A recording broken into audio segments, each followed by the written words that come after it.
Hey, welcome back. Check it out, I've gotten slightly more fancy. It's gonna still be, oh, and I got a microphone, that's like pretty cool too.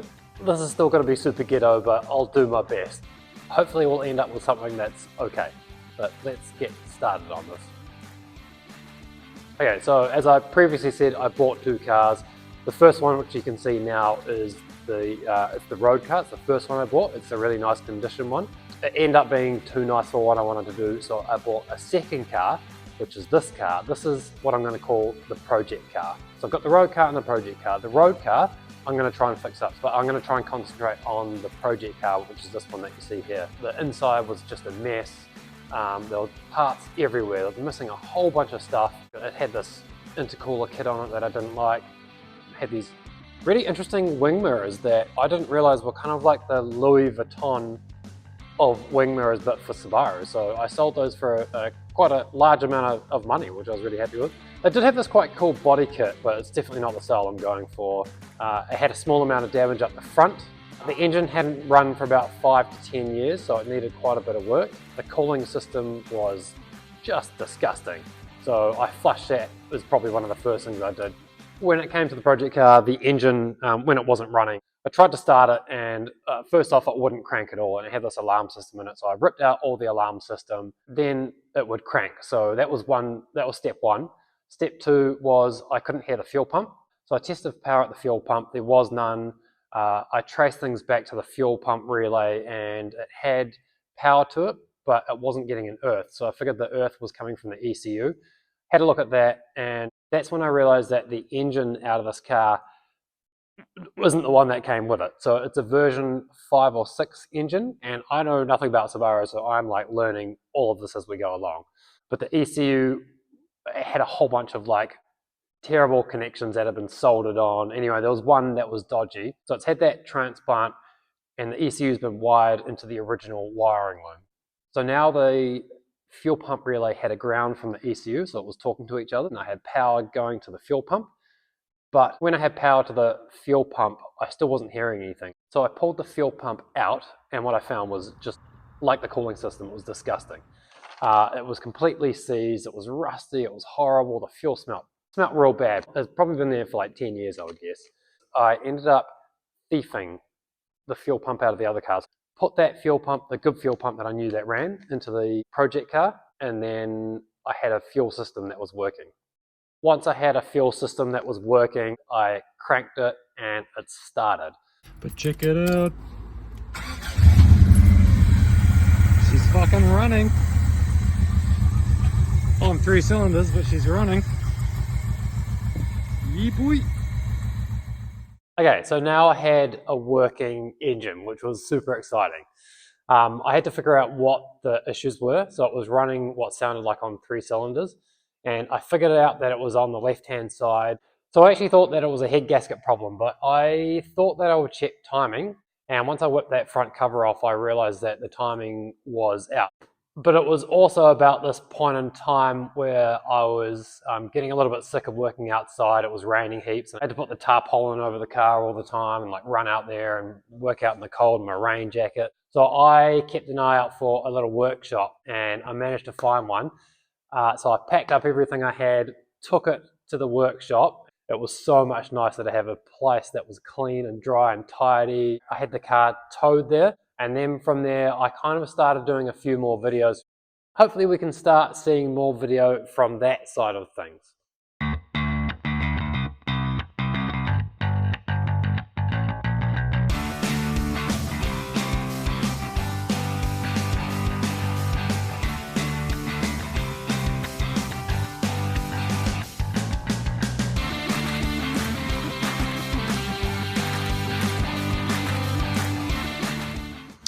I had a look at the timing, it's running real rough. The timing is okay on this side, but I think on this side it's actually out. Basically I'll be able to retime it. But what I want to do is take that pulley off, pry bar up against the jack stand, and I'm going to use those jumper leads and jump from one car to the other and crack the starter motor, and hopefully that'll do it. Let's give it a go.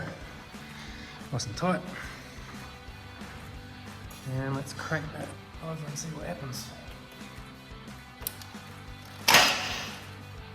Sounds like it's done it. I think I saw it spin, and yep, she's loose. It's a ghetto way of undoing the crank bolt. Let's see if that works out. Yes, that is good news. But the timing mark looks okay on this side. The right hand side inlet looks like it's out by a tad though. Okay, so I've checked the timing marks and they all look pretty good. So that's coming out. So we've managed to get the timing sorted. There were at least 2 pulleys that were out with the timing. I just basically want to see if I can get the engine running and see if it runs any better. When I had it running last time, I had the fuel pump out of this because this one was absolutely stuffed. It hasn't run for like 10 years. I pulled the fuel pump out of this one. The fuel pump's back in the other car, and this is the long-term solution what I want to run in this car. So I've got a radium fuel hanger and an aftermarket pump that I'm going to stick in. I'm just going to wire it up temporarily. It's going to be pretty rough because I don't know if this car can handle the sort of 13 to 15 amps that this thing will draw. And I don't want to cut up the wiring in this car to temporarily fit it. I want to do everything properly at one stage. So right now it's just trying to get everything to work. First thing I need to do is get this all sorted. Yeah, so this is the, I think it's called Deutschwerks. I bought the DW 300 pump, which should be enough for my power. And then this is the radium fuel hanger. It seems to be a good unit. The original one was just completely stuffed. It was looking a lot worse for wear, but it's really rusty, just shitty. The fuel sender seems to still work. So, you know, someone's been in there and, you know, bent this up to fit a different pump. This is the fuel pump here. It's completely seized. It doesn't work at all. We'll see how this fits. Hopefully it fits in sweet. Once I've got this installed, put it in the car, run those wires, and then just get fuel to the engine and just start it and just see if it runs properly. This is the stuff that comes with the radium fuel hanger assembly. There's everything in the box, and it comes with its own fuel sock. Just because it's such a small, tight area in here. The honest truth, I think for a track car, I wouldn't run this for the fact that this little reservoir down here, and I know the fuel return does come back and dump directly in there, but you go around a corner and you get, say you get to 1G, you've effectively, this isn't going to be full. If you sit at a 1G, this will be a 45-degree angle, so you're actually not getting a lot of fuel in here. If I was running this car as a serious track car, I'd probably change this whole setup and make this bigger and probably taller up around here as well, just so you get more fuel. It does have a couple of little one-way valves, which is pretty cool, but I'm just not sold on it. For what I'm doing, I'm sure it'll be fine. But there's one big corner down here at Cromwell in New Zealand, which is a huge right-hand corner. On this with a fuel sender on the right-hand side of the car, the fuel's going to be jumping over to the other side, and so this is the one that's going to be starving for it.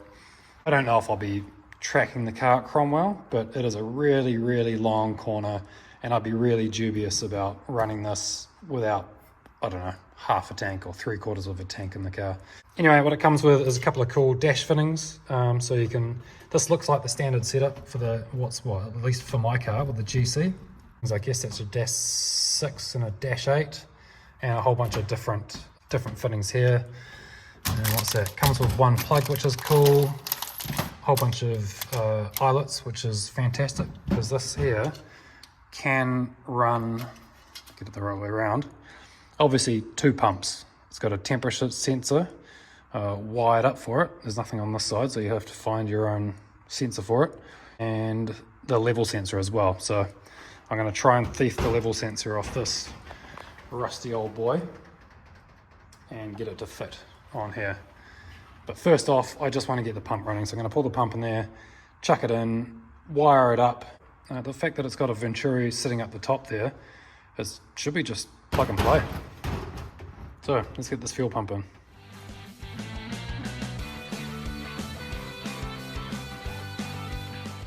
Fuel pump is wired in very dodgily, and I couldn't get the pump in the tank because it wasn't a direct fit. This line here is about 20mm too short, but what I've done is just set it up, and the return line is into a bottle in the engine bay, which is horrible. The earth is just literally banged into here, and then this is a positive straight from the battery. So I totally forgot to get a video of me starting the car with everything in time, but rest assured, it all started sweet, sounded sweet, and I was happy as. This is a mate of mine, Mark, who's come to give me a hand. What you can see here is a real dodgy setup just to get the car running. I want to test the gearbox and the drivetrain because I just don't know the condition of it.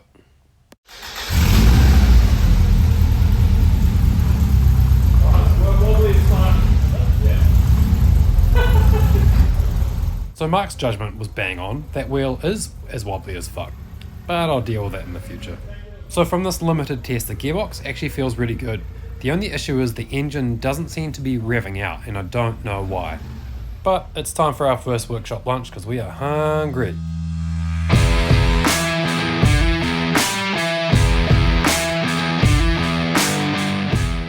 It's official, the stickers are coming off. The SSR hashtag hood belt Impreza is getting a makeover. This is by far my favourite sticker. Eat a dick, Bay. And then above that we've got STI, racetrack only. And then this one, I'm not even going to say that. That's terrible. Low life, support your local. Classic stickers, they're all going.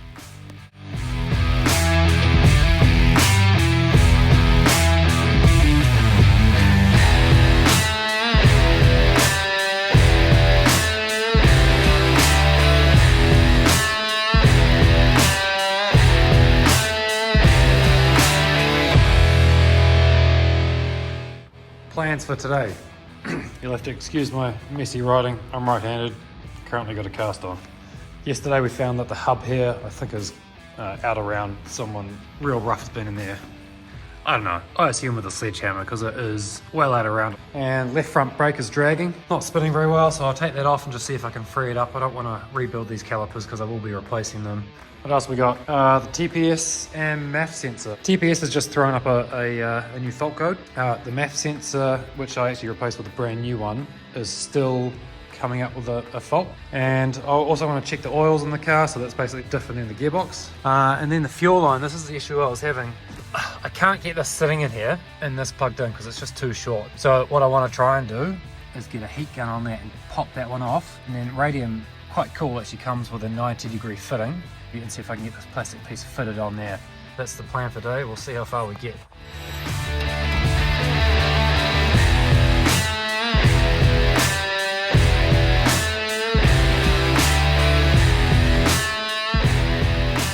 I had a mean day today. I couldn't get that original fuel line to work, so going with my rough and ready theme, I've gone with a more ghetto setup, which is this external fuel line right here. I've attached it to the pump, and the pump's all sitting in there nicely. The other hoses are connected. In the end, I also just chopped off the plug from the original car and wired it straight to the fuel pump. This is just temporary. But check out this epic setup. Fuel line straight through the car, through the window, straight to the fuel filter. This is totally legal. Next step, take this bad boy out for its first road trip. Woo! Oh, it's nice having a seat in it. It almost feels like a real car. Oh, factory. Ah, yes, critical connection. This is like when you first start a project for the first time and take it for a drive. Except this is just like the worst kind of project. You'll have to excuse this video. For some reason, half of it's been cut off.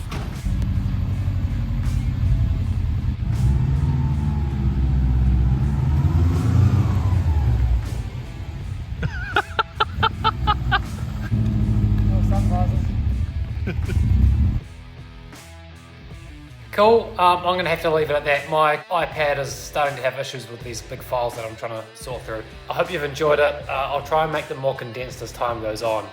But until next time, catch you later.